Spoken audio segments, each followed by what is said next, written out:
South India shopping mall, the wedding మంత్ర, సరికొత్త wedding collection, south India shopping mall.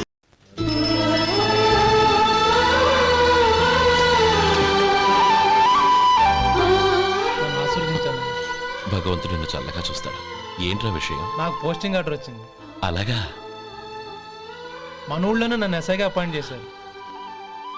చాలా సంతోషంరా.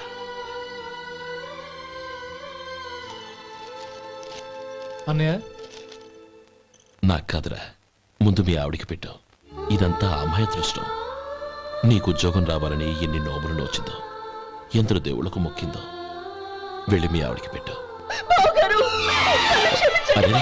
ఏంటమ్మా ఇది? నా మొహం చూస్తే ఎలాంటి పనైనా నాశనం అయిపోతుందని, నేను నష్ట జాతకురాలని మా నాన్న ఎప్పుడు అంటుండేవారు.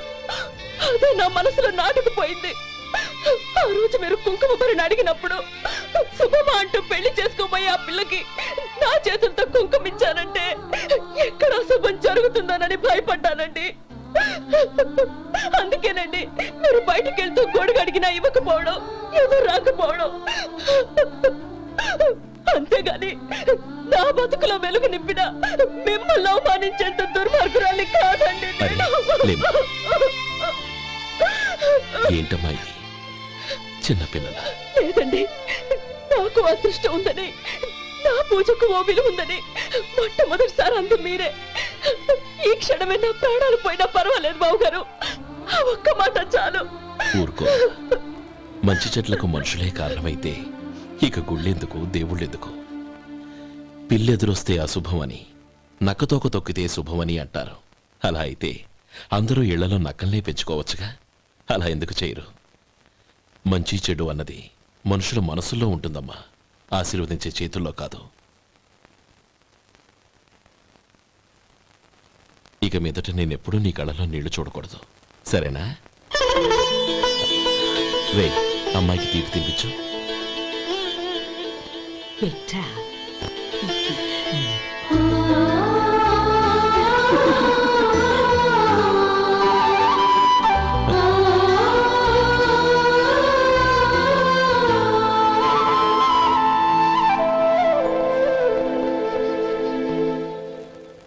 మధు, చిన్నప్పుడు నేను ఒక్కడనే కష్టపడుతున్నానని, నాకు సాయంగా ఉండాలని చదువు అబ్బలేదన్న వంకతో చదువు మానేశావు. ఇప్పుడు నీ తమ్ముళ్ళిద్దరూ అభివృద్ధిలోకి వచ్చారు. మరుదులిద్దరికీ మంచి ఉద్యోగాలు వచ్చాయి. తన భర్త మాత్రం అలాగే ఉన్నాడని నీ భార్య బాధపడదు. చూడు మధు, చదువుకున్నోళ్లే వృద్ధిలోకి రావాలని ఏమీ లేదు. కృషి పట్టుదల ఉంటే ఎవరైనా ఏదైనా సాధించవచ్చు. నీకు తెలివితేటలున్నాయి. నువ్వు తలుచుకుంటే కానిదంటూ ఏదీ లేదు. పైగా నీకు సాయిగా మేమందరం ఉన్నాం.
బాబురా నమస్కారం అండి. వచ్చే వారి నుంచి 100 పచ్చడి బాటిళ్ళు 100 మసాలా ప్యాకెట్లు ఎక్కువేయండి. అలాగేనండి. మార్కెట్లో మీ ప్రోడక్ట్స్ మంచి పేరు వచ్చింది. చాలా సంతోషం అండి. వస్తానండి. Best of luck.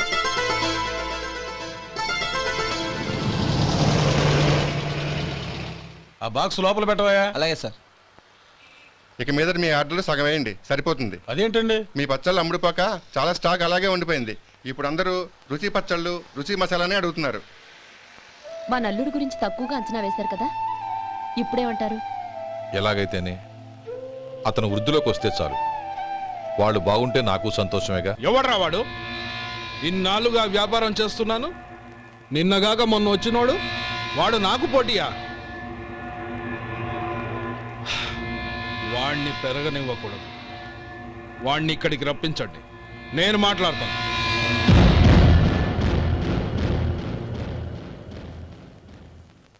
నమస్కారం అండి. రమ్మన్నారంట? నీ పచ్చళ్ళ కంపెనీ మూసేయాలి. నీకెంత కావాలి? 5 లక్షలు ఇస్తాను. చాలా? 5 లక్షలు కాదు, 50 లక్షలు ఇచ్చినా నా కంపెనీ మూయడం జరగదు. బాగా ఆలోచించుకొని చెప్పు. ఈ వ్యాపారంలో పుట్టి పెరిగినోడ్ని, నాతో పోటీ పడకు. నా చేతి కింద 6,000 మంది పనిచేస్తున్నారు. ఆంధ్ర మొత్తం నాకు బ్రాంచులు ఉన్నాయి. నేనే మార్కెటింగ్ చేయలేకపోతున్నాను. ఆఫ్టర్ ఆల్ ఒక కుటీర పరిశ్రమలా పెట్టుకొని నువ్వెలా మార్కెటింగ్ చేయగలవు? 6,000 మంది వర్కర్స్ని పెట్టుకుని ఆంధ్ర మొత్తం బ్రాంచీలున్న మీరే నా కంపెనీ చూసి భయపడుతున్నారంటే నా సరుకులో నాణ్యత ఉందనేగా. ఆ నాణ్యత ఉన్నంత వరకు నాకెవరూ పోటీ కాదు. ఈ ప్రపంచంలో నేను ఎక్కడైనా మార్కెట్ చేయగలను. వస్తాను.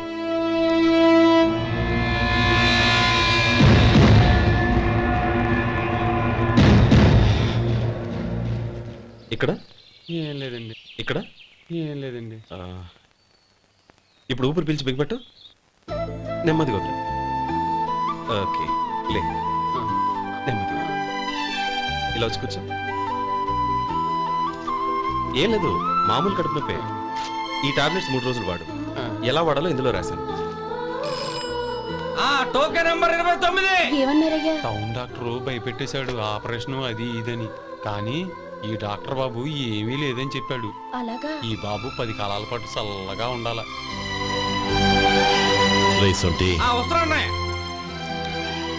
రే, భగవంతుడి దయ వల్ల తమ్ముడు హస్తవాసి మంచిదని అప్పుడే పేరొచ్చిందిరా.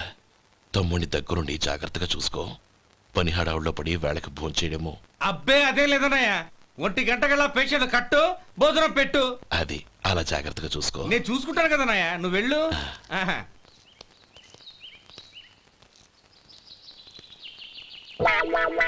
అయ్యో, ఏంటయ్యా ఉంటున్నాడా ఈ దెబ్బలు? ఏదైనా యాక్సిడెంటా? అదేం కాదండి, మరి గోరు కొరికినందుకు ఎలక్ట్రిక్ స్తంభానికి కట్టేసి ఇలా రక్తం వచ్చేలా కొట్టారండి.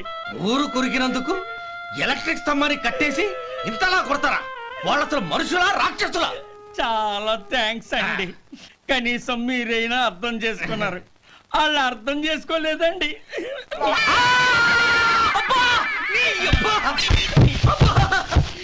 గోరు కొరకడం అంటే ఇదా? నిన్ను కొట్టడం కాదురా, నిలువురా నరికేయాలి. అబ్బా సెప్టిక్ అవుతుందో ఏమిటో. మన 2 ఊర్ల పొలిమేరలో ఉన్న ఈ మల్లికార్జున స్వామి వారి దేవాలయం జీర్ణదశలో ఉందన్న విషయం మీ అందరికీ తెలుసు. ఇన్నాళ్ళు మీ ఊరు వాళ్ళు పట్టించుకుంటారని మా ఊరి వాళ్ళు, మా ఊరి వాళ్ళు పట్టించుకుంటారని మీ ఊరి వాళ్ళు దీన్ని ఇలా వదిలేశారు. ఈ గుడి మీ ఊరికి ఎంత ముఖ్యమో మా ఊరికి అంతే ముఖ్యం. కాబట్టి మన ఇరు గ్రామ ప్రజలు కలిసి దాన్ని బాగు చేయించి కుంభాభిషేకం చేయించాలనే సదుద్దేశంతో ఒక కమిటీని ఏర్పాటు చేశాం. ఈ కమిటీలో 2 గ్రామాలకు సంబంధించిన ప్రముఖులు ఉన్నారు. కమిటీ ప్రెసిడెంట్గా ఎవరిని ఎన్నుకోవాలనే విషయంలో శ్రీ గోపాలరావు గారి పేరు, శ్రీ లక్ష్మీపతి గారి పేరు పరిశీలనలోకి వచ్చాయి. అందువలన మేమందరం బాగా ఆలోచించి తర్జన భర్జనలు చేసిన మీదట శ్రీ గోపాలరావు గారే అన్ని విధాలా ప్రెసిడెంట్ పదవికి అర్హులని ఈ కమిటీ నిర్ణయించడం జరిగింది.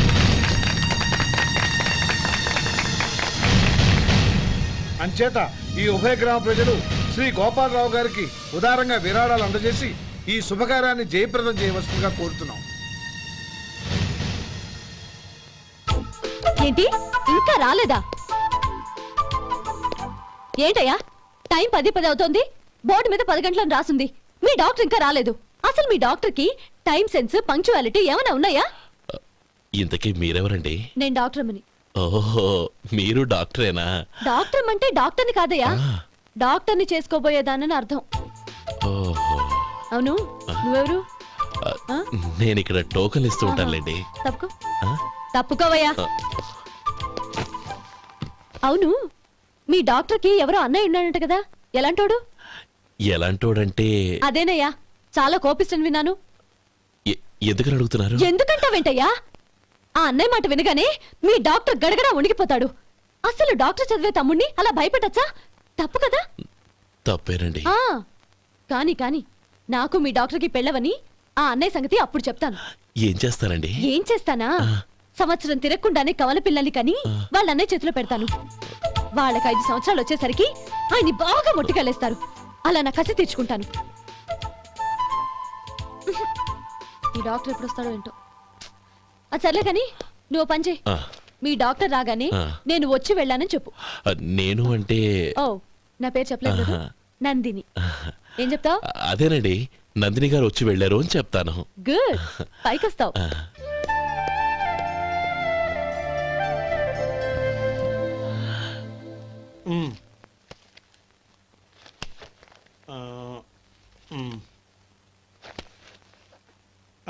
దీంతో మొత్తం 4,98,200 అయ్యాయి.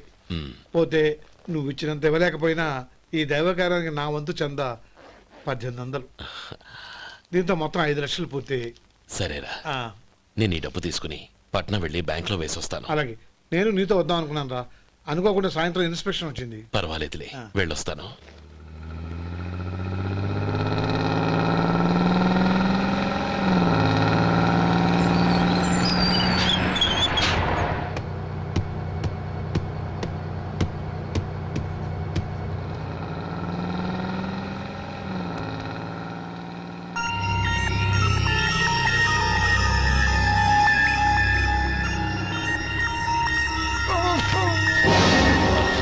అయ్యో, మూర్ఛ మూర్ఛ, బసాపండి బసాపండి.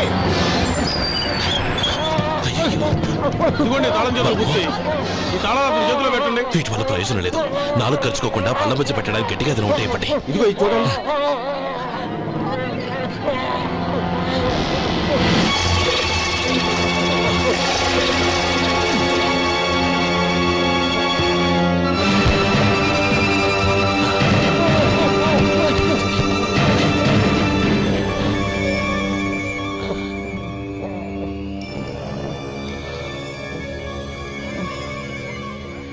మీరు వెళ్ళి మీ సీట్లో కూర్చోండి, కొంచెం గాలాన్ని పడ్డి.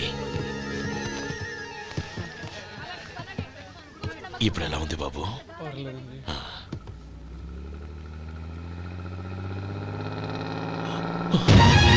నా బ్యాగ్, నా బ్యాగ్ ఎవరైనా చూసారా? అందులో 5 లక్షలు ఉన్నాయి. నా బ్యాగ్ వెంటనే బస్తాపండి. ఎవరిని కింద దిగవద్దు, అందరినీ చెక్ చేయండి. నా అంచనా తప్పు కాలేదు. వాడి మంచితనమే వాడిని దెబ్బకొట్టింది.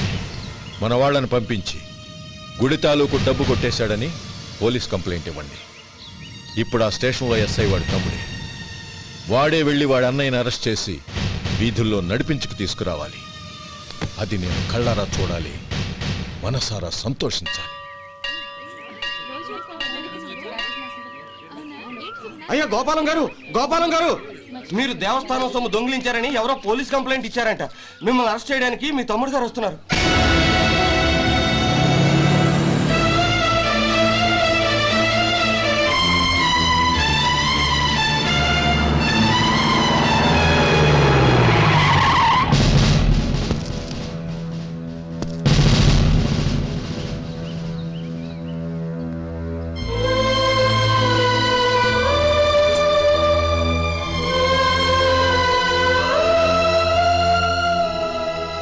చూడు గోపి, ఎప్పుడు నువ్వు ఉద్యోగంలో చేరావో అప్పుడే తనా పరానే తేడా మర్చిపోవాలి.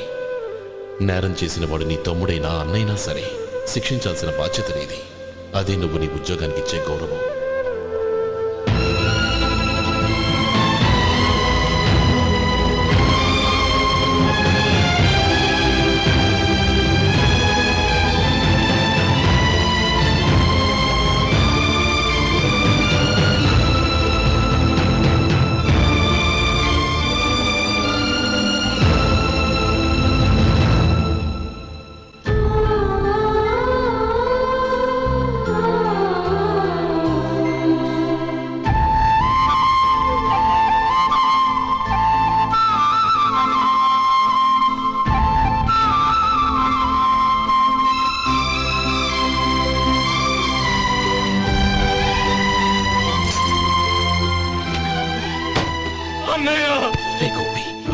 ఏమిట్రా ఇది?